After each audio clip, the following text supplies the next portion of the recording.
The finish, Westbrook, a power dunk. 2-point lead for OKC here in triple overtime. That's how you win goals. McGrady. What a move by T-Mac. Nathan's going to try and get one more shot off the rim. The ball's out. Oh, he puts it from the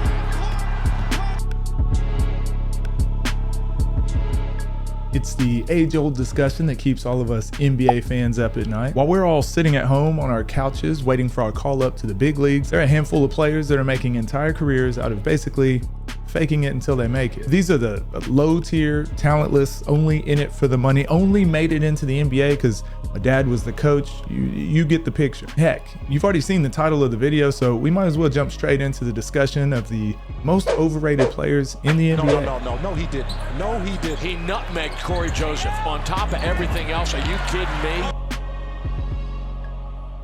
So the other day I was scrolling through Facebook. I know. I came across one of those fan-run NBA pages. You know, the ones like Basketball Forever, Basketball Network, NBA Updates, and News Basketball, The Pet Collective. And on one of these pages, there was a picture with the top 10 most overrated NBA players of all time. Now, some of these made sense. There are a few on here that really grind my gears. Mainly because at the time I was watching the most NBA, nearly every one of these players was in their prime. Sure, I'm not going to get too up in arms about Rudy Gobert being considered one of the most overrated players of all time, but he's number 10 on this list. Number 10. There's MVPs on here, for crying out loud. Defensive Player of the Years, multiple scoring leaders, both for individual seasons and of all time, triple-double record holders, and some of these guys can just flat out ball. Flat out. You get it because Kyrie thinks the earth is flat. Tracy McGrady, who is number 7 on this list, was my favorite player of all time. My single favorite memory in all the NBA was his 33-second offensive showcase against the San Antonio Spurs way back in 2004. But looking at this list without getting my feelings in the way, you may begin to notice a trend. They're all black. No, it's the lack of championships. It's the lack of championships. Anyways, with all of these all-time greats, yeah, there's only one championship between them.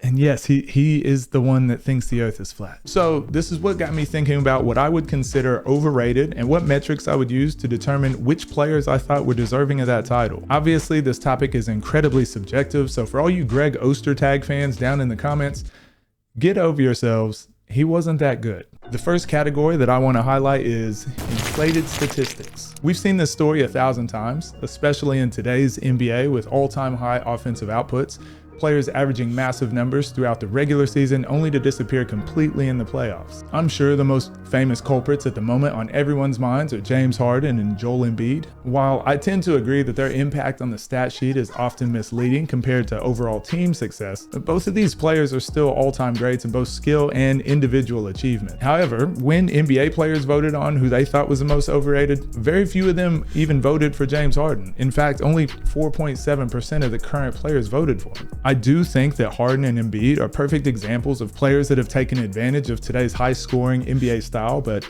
as we all know, defense becomes much tougher in the playoffs, and they both really struggle with evolving their game to take that next step so far in their careers. In the past, these players were the Chris Boshes, the Darren Williams, and another one of my all-time faves, Danny Granger. Seriously, anyone remember this guy?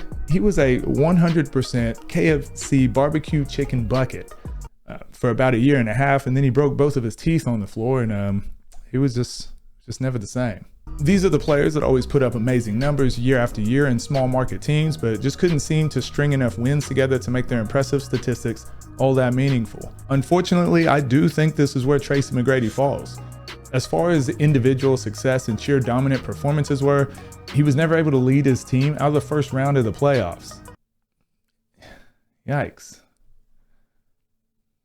They ask you how you are, you just have to say that you're fine when you're not really fine, but you just can't get into it because they would never understand. Also, these damn sock things that he wore, well, let's just say I'm glad those never really caught on. Currently though, you have players such as Donovan Mitchell and Shai Gilgeous-Alexander, to name a couple. both having incredible seasons this past year, even though it didn't translate to playoff success. Luka Doncic is another who seemed like he was going to set an unbelievable scoring record this season until they made the trade for Kyrie. That flat earth guy. Also, I don't want to hold them too accountable as they're all extremely young and, barring injury, have many more years to reach their potentials. Speaking of long careers with inflated statistics, this guy just retired.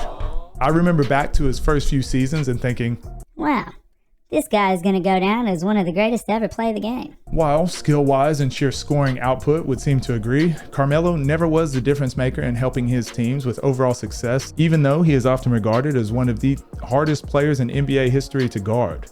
I love your game, Melo, and happy retirement, but you're kind of overrated, my guy. The next category I want to hop into, though, is media hype. Boy, where do I start with this one? Obviously, LeBron James is the most overhyped bust of all time.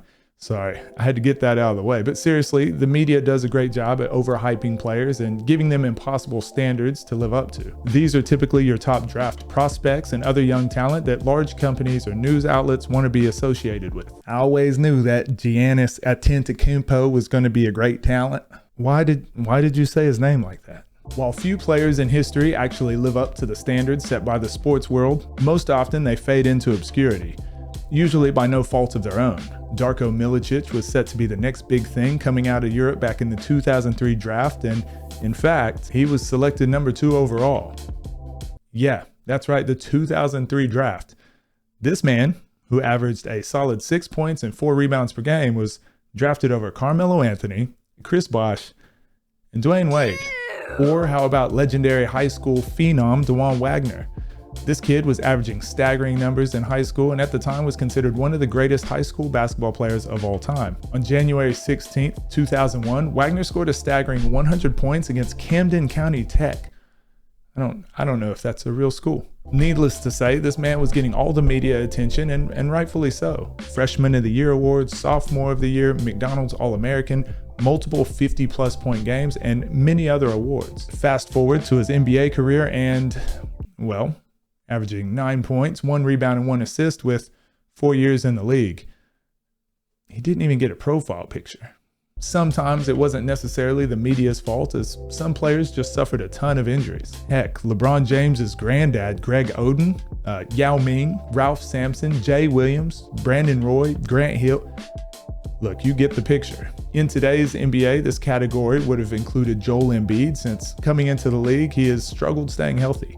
But this season was able to string together a massive year, bringing home the MVP. Zion Williamson is another promising young star that just can't happen to be available enough to be successful at this level so far. Whether it's his work ethic or if he's just incredibly unlucky/lucky with how his body holds weight, it's unfortunate we've only seen him in flashes. When he's on the court, he's typically producing at a high level with the potential to be a top 5 player. Get well soon, bozo. Perhaps the perfect example in this category would be the infamous Ball brothers. The media hype surrounding them for sure put them in the spotlight at a young age and constantly keeps the targets on their backs. While they have done extremely well, and I'm actually a fan of the 3 boys, constant high expectations have made sure that they will always be battling uphill to live up to the hype. More importantly, the recent news on Lonzo Ball perhaps not being able to play in the NBA ever again just keeps giving worse news to this family. Let's just hope that young newcomer Victor Wembanyama, Wemby, can have a long-lasting, healthy career and doesn't suffer the classic media jinx of all those other players so far. He looks to be promising as he's extremely skilled and a world-class athlete, but hey, I'm sure the media will keep the pressure low and won't set the bar too high, right? Now, this category is my personal favorite, and that's consistency.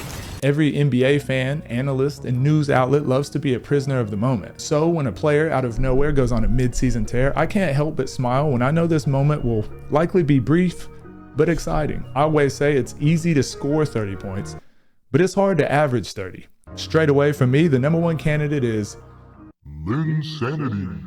Back in 2011, this little-known player by the name of Jeremy Lin for the New York Knicks went on an absolute tear, hitting game winners, posting career highs in stats, and overall looking like an extremely dominant point guard that showed no signs of slowing down, until he immediately just slowed down. While just earlier this season, we saw guard Cam Thomas get the call up for the Brooklyn Nets, and He was freaking amazing, becoming the youngest player ever to record 3 straight 40-point games. And the amount of buzz I was constantly hearing was well deserved. However, it was fairly easy to tell that by Cam's playstyle and his size, he would eventually be game planned against, playing very sporadically for the remainder of the season and posting just 16 points per game as well.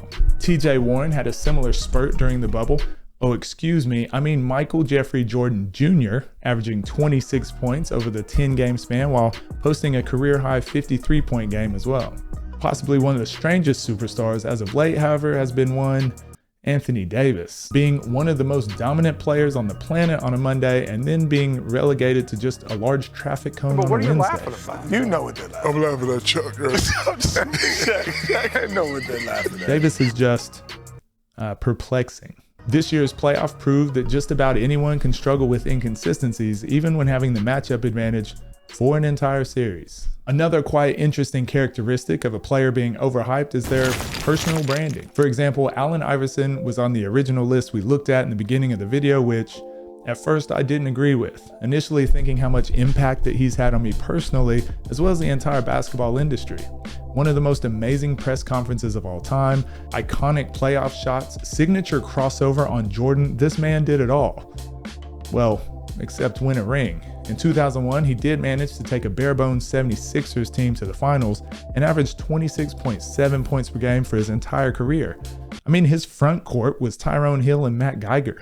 Unfortunately, other than being a master of showmanship and one of the most iconic players ever, AI was never very successful as a teammate, only advancing past the first round one time. Currently, the best example of personal branding affecting hype is Nikola Jokic and Demetrius Jamel Morant. We're just gonna call him Ja. Despite being one of the greatest shooters of our generation. I'm sorry, sorry. Ja, he's in the news daily, whether that's dunking on a 7-footer or acting like a 12-year-old who just learned how to go live on Instagram for the first time. Jokic, on the other hand, might be the most boring human ever when it comes to outlandish behavior, but when stacked up with overall basketball accomplishments, one of them is the 2-time MVP leading his Denver Nuggets team to the finals, and the other's name is Demetrius. Lastly, the final culprit of players being overrated is their team success. If a team is successful with or without you, then that can be detrimental when it comes to your perceived value. This usually pertains to role players. Matthew Dellavedova, for example, was all the rave for the year he played with LeBron and the Cavaliers back in 2016. Apparently, he was a Steph Curry stopper, even though Steph still averaged 22 points. Delly worked his butt off. I think he plays for the Kings now. Well, plays for the Kings now. Other players that are commonly lumped in because of team success would be Derek Fisher, having 5 championships in 18 NBA seasons. Robert Horry, aka Big Shot Bob, with his 7 rings in 16 seasons. And of course, Bill Russell, with 11 championship rings in just 13 seasons. He was being guarded by plumbers and firemen. Not my words. While these players obviously had a massive impact in their team success, people lump them in quite often only because of their championship rings, which can be seen as being overhyped. It also works in the opposite direction, however. I'm looking at you, Kevin Durant. KD is one of the all-time most skilled and gifted players and no doubt will be a first ballot Hall of Famer. It's hard to believe, however, that only a few years ago he was in the discussion for greatest players of all time. All of that seemed to die down with his move to join one of the best teams ever constructed in the NBA. Yes, they did win 2 championships together in 2017 and 18, but Golden State, with their same core group, have also won championships before and after KD's stint. Meanwhile, he's had multiple early exits and has been actively jumping from super team to super team, all unsuccessfully. So with all those things combined, I've come to a conclusion, and that is that original list isn't completely overblown. Depending on how we're judging the player or who we're having the conversation with, you can make arguments for many players to be on the list. Also, this video is for fun, and I completely acknowledge that even by just making it to the NBA, these players have accomplished more in life than most humans ever will. I do think that this is an interesting topic of discussion for all of us fans of the NBA, but at the end of the day, each player's perceived value in being overrated it's in the eye of the beholder. There are no hard statistics to determine if a player's career was a success or a failure, and oftentimes it's completely based on factors attributed by the community rather than the player themselves. Either way, I'm interested to know what players you think are the most overrated of all time down below in the comments, and please Let me know who I left out. Otherwise, take care, and I'll see you guys in the next one.